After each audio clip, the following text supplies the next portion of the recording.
Benvenuti sul mio canale dove ripercorriamo la biografia dei personaggi più discussi del momento. Io sono Filippo e oggi ripercorriamo la vita di un cantante molto controverso che ha dovuto ricominciare da zero perché al punto più basso della sua carriera è caduto molto in basso. Quindi mettetevi comodi per ascoltare la vera storia di Ronald Joseph Redky, in arte Ronnie Redky. Ronnie nasce a Las Vegas, nel Nevada, il 15 dicembre 1983, in una famiglia difficile. Ha due fratelli, Anthony del 1980 e Matthew, del quale non sappiamo molto perché mantiene la sua vita privata. Della madre di Ronnie non sappiamo molto perché anche lei mantiene la sua vita privata. Quello che sappiamo di sua madre è che sia una discendente dei Blackfoot Indian, una comunità di nativi americani nomadi che cacciavano i bisonti. Niente di meno. Della madre di Ronnie sappiamo anche che ha avuto problemi di tossicodipendenza molto seri e che ha abbandonato i figli e il marito senza farsi più vedere quando i figli erano ancora molto piccoli. La famiglia in cui cresce il piccolo Ronnie quindi è mantenuta dal padre Russell e dalla nonna. Russell, la nonna, Ronnie, Anthony e Matthew vivono sotto lo stesso tetto e si arrangiano come possono. Il piccolo Ronnie ha sofferto particolarmente per l'assenza della madre. Il fatto che lei li abbia abbandonati poco dopo la sua nascita lo ha fatto sentire in colpa, come se fosse stata colpa sua. I bambini tendono a idealizzare i genitori e Ronnie in questo non fa eccezione. Insomma, ha avuto un'infanzia problematica che l'ha portato a scoprire troppo presto che la vita è una Ma andiamo per ordine. Suo padre Russell e sua madre, cioè la nonna di Ronnie, si occupano come meglio possono di Ronnie, Anthony e Matthew per garantirgli una stabilità, ma le difficoltà economiche aumentano le liti all'interno della famiglia. Ronnie a scuola dimostra di avere disturbi dell'attenzione, proprio non riesce a stare attento per le cose che non gli interessano. È un bambino molto vivace, vive come una guerra interiore che sta combattendo da solo. Ronnie, infatti, giovanissimo, scappa di casa perché vuole tipo essere indipendente, vuole fare musica e non gli interessa di altro, è pronto a tutto, persino a vivere per strada se necessario. Viene accolto infatti in casa da un suo amico, un tale Mitch Silva, e con lui inizia a fare musica fondando la band 3.0 ispirandosi alla sua band preferita, i Blink 182. Ronnie a questo punto è giovanissimo, avrà 14-15 anni. Lascia la scuola quindi e impara a suonare la chitarra e il pianoforte da autodidatta. In questo periodo adolescenziale Ronnie impiega tutte le sue giornate e tutte le sue energie per imparare a suonare e a cantare da autodidatta, seguendo fortemente la moda e le tendenze musicali del momento. Nel 2000 Ronnie ha 17 anni e ha già formato diverse band con alcuni amici, ad esempio la già nominata 3.0 e i True Story, band che si è formata durante un concorso musicale. Praticamente a Ronnie è caduto il microfono e un chitarrista glielo ha raccolto. Da questo gesto i due hanno fatto amicizia e hanno fondato i True Story. Con questa band iniziano ad essere conosciuti e decidono di ampliare i loro orizzonti cercando bravi musicisti che vogliono suonare con loro e lo fanno su MySpace. A qualcuno potrebbe sembrare strano cercare musicisti su MySpace, ma dovete sapere che questa è la cosa meno strana che sentirete oggi. Andiamo avanti. Grazie a nuovi musicisti ingaggiati su MySpace, Ronnie fonda gli Escape the Fate, una band rivoluzionaria tendenzialmente dall'aspetto emo ma anche punk rock. Insomma, gli Escape the Fate hanno qualcosa in più, l'atteggiamento da rockstar emo. Ma che cosa vuol dire emo? Quando si parla di emo si parla di una sottocultura musicale che ha iniziato a spopolare a metà degli anni 80. Emo è l'abbreviazione di emocore, che sarebbe il nome che è stato dato appunto a questo sottogenere del punk perché è caratterizzato da testi emotivi e confessionali. Le canzoni emo sono spesso melodiche e aggressive, con testi di introspezione che esplorano il dolore, l'amore, la perdita, la disillusione e così via. Ma se fosse solo per questo, persino Gigi D'Alessio sarebbe emo. E invece no, perché gli emo sono contraddistinti anche da una particolare estetica. Hanno un look ben preciso, come i capelli tinti di nero, gli abiti scuri, il trucco pesante, i polsini e le cinture con le borchie. Insomma, avete capito? Gli emo si sono fatti la nomina di essere troppo melodrammatici e si è pensato che fossero depressi e autolesionisti. Ma che c'entra Ronnie con tutto questo? Ronnie nei primi anni 2000, nel bel mezzo del boom e della popolarità emo, Emo con gli Escape the Fate fanno faville, incidono album con un'importante etichetta discografica, le loro canzoni vengono passate in radio, fanno un sacco di concerti, insomma tutto bene, tutto alla grande fino a quando arriva il 2006 e Ronnie non distrugge tutto ciò che ha creato. Male. Malissimo. Perché? Cos'è successo nel 2006? Siamo a Las Vegas, quando a maggio Ronnie, che ricordiamo avere solamente 22 anni, insieme ad altri, in totale sono 5-6 persone, si vedono in un luogo isolato per fare a botte, per combattere, per una resa dei conti, e il motivo però non lo sappiamo. Un attimo, altrimenti così non si capisce. Ci sono praticamente queste due squadre, queste due bande. La prima è formata da Ronnie e Chas Reader, questi sono gli unici due nomi che sappiamo, e dall'altro lato ci sono Marcel Colquitt, Michael Cook e il fratello di Marcel. Ora, la situazione degenera in un batter d'occhio. Chas Reader Michael Cook 3 colpi e ferisce il fratello di Marcel Colquitt. Insomma, un bordello. Ora, Chase Reader, l'amico di Ronnie, secondo il procuratore distrettuale agito per legittima difesa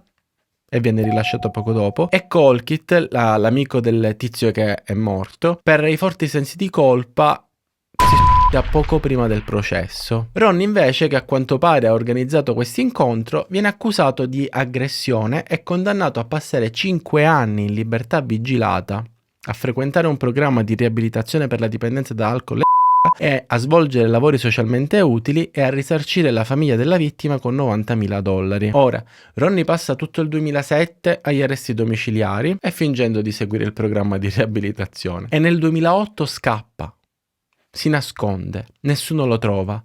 È un evaso, un latitante che non te ne più niente. Ne parlano tutti i notiziari, lo cercano con l'elicottero, insomma scene da film poliziesco a Las Vegas. E dove è andato Ronnie? Dove si nasconde? Ronnie riesce a farsi ospitare, o per meglio dire riesce a farsi nascondere a casa da alcuni suoi fan e persino a farsi fare una colletta dicendo di avere bisogno di soldi per ricostituire la band e fare nuova musica, ma in realtà usa quei soldi per comprarsi la Dopo qualche giorno però lo trovano e lo condannano a scontare 2 anni e mezzo in prigione. Dal carcere ovviamente non può continuare a cantare negli Escape the Fate, quindi che cosa succede? Che gli Escape the Fate trovano un altro cantante, un'altra voce per la band, Craig Mabbitt. Craig, a che c'è, si mette pure con l'ex ragazza di Ronnie, la modella Mandy Murders. Praticamente Craig lo sostituisce, gli ruba la vita che aveva fuori dal carcere. E Ronnie non la prende tanto bene. Dal carcere stesso Ronnie riesce a insultare e provocare Craig, e come ci riesce? Grazie a qualcuno che va a trovarlo e gli racconta cosa accade fuori dal carcere e poi posta sui social fingendosi Ronnie. Questo dissing, questa gara di insulti e provocazioni ha lo stesso contenuto artistico della famosa opera di Manzoni Piero. Vi cito testualmente ad esempio cosa Ronnie dice a Craig quando appunto ha saputo che stesse con la sua ex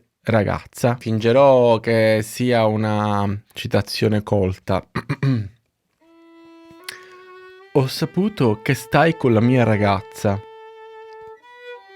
Com'è il sapore del mio Nel 2009 Craig con gli Escape the Fate pubblica un album di successo e nella prima settimana vendono 13.000 copie. Come reagisce Ronnie a questa notizia? Questa volta la prende bene, viene posseduto dal demone del business e inizia a pensare che la sua vendetta sarà il successo. Vuole diventare un cantante ricco e famoso e niente e nessuno potrà fermarlo. Ma andiamo per ordine, perché grazie ad alcuni amici che lo vanno a trovare in prigione e che fanno le veci di Ronnie sui social, Ronnie riesce ad usare ancora una volta MySpace. Vi ricordate che la band Escape the Fate è stata composta da musicisti conosciuti su MySpace? Bene, Ronnie si convince che se l'ha fatto una volta può farlo ancora, anzi che può farlo meglio, e mentre si trova in prigione fonda una band enorme, senza senso, tenuta insieme solo dalla promessa che quando Ronnie uscirà sarà un successo strepitoso. I Falling in Reverse. Questo è il nome scelto, che vuol dire coloro che cadono al contrario, cioè che quando cadono invece di andare tipo verso il basso e cadere per terra, cadono verso l'alto, verso il cielo. I Falling in Reverse è quello che vuole fare Ronnie, cioè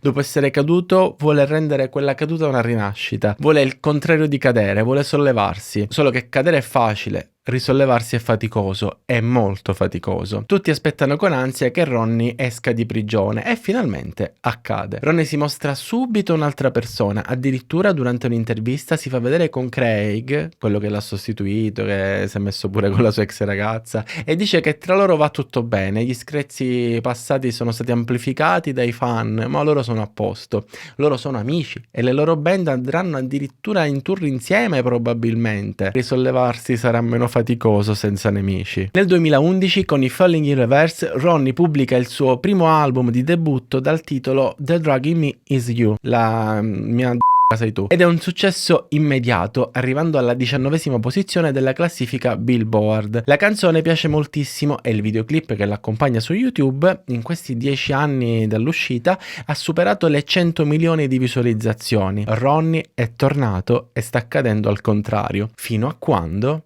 qualcosa lo cambierà per sempre, di nuovo. Ma andiamo per ordine. Il 1 maggio del 2012 Sally Watts, l'ex fidanzata di Ronnie, lo denuncia per violenza domestica. Ronnie non si presenta a nessuna udienza preliminare programmata dal tribunale e il 6 agosto viene arrestato con l'accusa di lesioni corporali nei confronti della sua ex ragazza. Ronnie paga una cauzione di $30.000 e viene rilasciato. Alla fine non se ne fa più niente, nel senso che Ronnie non contesta le accuse e paga un risarcimento danni, ma non sappiamo la cifra perché non è stata resa pubblica. Arriviamo così al 29 settembre 2012, quando Ronnie si sta esibendo al Fest Evil, un festival punk rock. Alla fine della sua performance prende e lancia l'asta del microfono verso il pubblico, ferendo una ragazza di 16 anni e un ragazzo di 24. Lei viene portata in ospedale e lui viene curato sul posto. I due lo denunciano per aggressione e, dopo aver pagato $25.000 ed essere stato rilasciato sotto cauzione, Ronnie si è scusato pubblicamente coi due per le sue azioni, dicendo che non avrebbe mai voluto ferire nessuno. Questo evento però ha cambiato le sorti del Festival per sempre, perché gli organizzatori dell'evento hanno proibito a tutte le band hard rock e heavy metal di esibirsi su quel palco da quel momento in poi, addirittura. Comunque non è una novità per Ronnie perdere le staffe sul palco durante un'esibizione per colpa del microfono. Spesso si lamenta, spesso se la prende col microfono, fa questo gesto dove dice sempre tipo al fonico di alzargli l'audio del microfono, il volume, e diventa un pazzo quando tipo non si sente, non glielo mettono tipo tutto sbarracchiato, e certe volte lo tira. Andiamo avanti. Sempre nel 2012 Ronnie inizia una relazione con Chrissy Anderson. La loro storia d'amore è super travolgente e la coppia si mostra spesso sui social. Sembrano felici, tutto sembra andare per il verso giusto. Nel 2013 Ronnie e Chrissy hanno una figlia, Willow Grace Redke. Il nome della figlia non è casuale, perché Willow significa albero di salice, che rappresenta la capacità di rinascere dopo la caduta e dare vita al nuovo, tipo la rinascita dei Falling in Reverse. Sembra che la vita sta andando come dovrebbe andare, fino a quando, il 10 agosto 2013, a Ronnie arriva una telefonata di quelle che nella vita non dovrebbero arrivare mai a nessuno. Suo fratello Anthony, che fa il carpentiere e sta andando al lavoro all'alba in una giornata nebbiosa, che cosa succede? Procede sicuro per la sua strada a velocità sostenuta. Su questa autostrada, con visibilità ridotta perché appunto c'è la nebbia, Anthony non poteva mai immaginare che quella mattina all'alba ci fosse un cavallo al centro della strada. L'impatto è stato inevitabile e Anthony è morto sul colpo, schiacciato dal cavallo. Ronnie è distrutto, ancora una volta sta cadendo verso il basso però. In un post ha scritto che la perdita di suo fratello è terribile perché, a parte suo padre, era l'unica famiglia che aveva. Mio fratello dice era un autista pazzo e però non mi aspettavo che morisse per questo.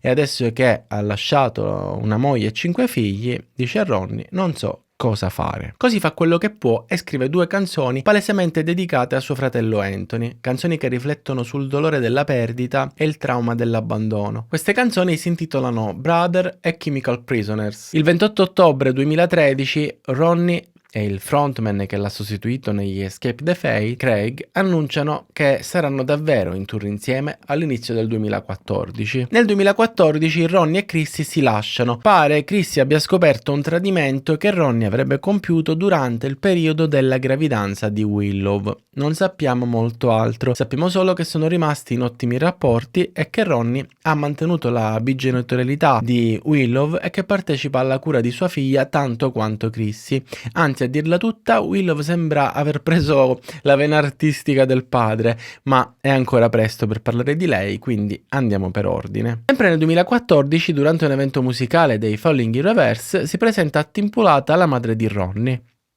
Non è chiara la dinamica dell'incontro e soprattutto le motivazioni che hanno portato sua madre a presentarsi così dopo tutti questi anni, anche se qualcosa la possiamo ipotizzare. Potrebbe essere che la morte di Anthony, la nascita di Willow e la fama di Ronnie l'hanno portata in un momento di lucidità a cercare in qualche maniera di riallacciare qualche tipo di rapporto con suo figlio Ronnie. Questo però non lo sappiamo, lo stiamo ipotizzando. Quello che sappiamo è che Ronnie ha postato una foto con lei e ha fatto sapere di averla perdonata. In questo post Ronnie scrive, ve lo leggo testuale: Ale, stasera mia madre si è presentata al mio spettacolo, non l'ho vista o conosciuta per tutta la vita, stasera l'ho perdonata. A volte le cose devono accadere per capire uno scopo più grande e ottenere una prospettiva migliore, non solo sugli altri ma su noi stessi. Perdona, ma non dimenticare mai. Firmato Ronnie Radke. Quindi la perdona, ma non dimentica. Della serie va bene la pace, ma il rancore lasciamolo stare dove si trova. Con suo padre Russell invece ha un bel rapporto. Nel 2014 ad esempio per complicità si tingono entrambi i capelli di rosso e quando può suo padre va a vedere i concerti di Ronnie. Arriviamo così al 10 giugno 2015 quando una ragazza denuncia a Ronnie di averla dopo un concerto e aggiunge che il suo autista fosse lì presente durante l'accaduto. Il concerto a cui si riferisce la ragazza si è tenuto al Murray Theatre 7 giorni prima della denuncia. La ragazza però non ha alcuna prova di quello che afferma e la polizia non trova alcuna prova o testimonianza dell'accaduto. Ronnie ammette di conoscerla, questa ragazza, ma di non avere mai abusato di lei e la controdenuncia per diffamazione. Le indagini non hanno portato a nulla di concreto e la causa si è conclusa con l'archiviazione. Ora, fino a questo punto la carriera musicale di Ronnie procede bene, ma nulla di eccezionale, non riesce a fare il botto anche a livello internazionale e nel 2017 pubblica un album dal titolo Coming Home. In questo disco inizia a mischiare il rap al metal e al punk pop. L'album è un flop allucinante, non vende niente, eppure alcune canzoni piacciono tantissimo e vanno bene sulle piattaforme digitali. Ronnie quindi è caduto di nuovo, ma questa volta però ha un piano. Sentite il piano. I Falling in Reverse non faranno più album, ma solamente singoli con videoclip musicali cinematografici. Ronnie è convinto che il disco non funzioni più per il mercato di oggi, ma che per fare business, per andare virale, per arrivare a un pubblico sempre più grande, la musica deve diventare cinematografica e soprattutto devono esserci gli effetti speciali. Quanti effetti speciali mettiamo in un videoclip musicale? Ha chiesto il videomaker. Sì, ha risposto Ronnie. E questo è Ronnie che vola, questo è Ronnie che spara dei raggi laser dagli occhi, questo è Ronnie che affronta un titano. Inutile dirvi che ha ragione. Infatti il successo diventerà inevitabile perché su TikTok e su YouTube decine di YouTuber e di TikToker faranno delle video reaction che alimenteranno la curiosità e quindi la popolarità della band, dei Falling in Reverse, di Ronnie Radke, eccetera eccetera. Ma andiamo per ordine. Nel 2018 Ronnie inizia una relazione con Saraya Jade Davis, in arte Paige, una lottatrice di wrestling della WWE. E durante un concerto dei Falling in Reverse tenuto all'interno dello stadio durante un combattimento, un lottatore di MMA di nome Victor Benjamin corre verso Ronnie e gli tira un pugno che Ronnie miracolosamente riesce a schivare. Victor per questo motivo perde il controllo per via della rincorsa e della forza usata per il pugno che Ronnie è riuscito a schivare. Ronnie lo spinge lungo lo scivolo delimitato dalle transenne, dopodiché Ronnie prende lo stand del microfono per picchiarlo, ma per fortuna la band lo blocca e la rissa viene sedata. Ora, probabilmente non sapremo mai se sia stata una sceneggiata o meno. Pare però che i due si fossero provocati su Twitter, anche se purtroppo non sappiamo cosa si siano detti che abbia portato alla lite, perché quell'account non esiste più. Nel 2019 Ronnie con i Falling in Reverse pubblicano il singolo Popular Monster e che succede? Che Ronnie ha ragione. Nel giro di niente il singolo è disco di platino e fa milioni di ascolti in streaming sulle piattaforme YouTube e Spotify. Arriva il 2020 che, come sappiamo, blocca tutto, e mentre tutto il mondo, in questo caso il mondo della musica, si è fermato a causa della pandemia, Ronnie si reinventa come streamer su Twitch. Ottiene un grandissimo seguito perché gioca ai videogames, fa le reaction ai suoi stessi video prendendosi in giro da solo. Still reverberates! Still reverberates! I sound deaf right there. Still reverberates! How did this go gold? This album went gold. Still reverberates! Organizza un concerto in live streaming, insomma una live tira l'altra e scopriamo che Paige sia incinta. Sempre nel 2020, infatti, Ronnie ha un'altra figlia con la fidanzata Paige. La bambina si chiama Remington Monroe Redkey e non sappiamo molto altro perché la tengono molto meno esposta sui social rispetto a Willow. Ad esempio di Remington non sappiamo nulla, proprio zero, e mentre di Willow abbiamo interi album fotografici, il video dei suoi primi passi, per non parlare del videoclip musicale della canzone Losing My Life, in cui fa un cameo la figlia di Ronnie, Willow, ed è addirittura nell'immagine di copertina del videoclip musicale. A febbraio del 2022 Willow partecipa alla campagna per la vendita di biscotti delle Girl Scout. Questo è un aneddoto per dire che padre e figlia hanno un bel rapporto, anche se lui vive con Paige e ha un'altra figlia. Insomma, Ronnie, per aiutarla, dice ai suoi fan su Instagram di comprare i biscotti. Ovviamente in poco tempo Willow è in vetta alla classifica vendite di biscotti e ha voglia di campeggio. Però, insomma, una minchiata, andiamo avanti.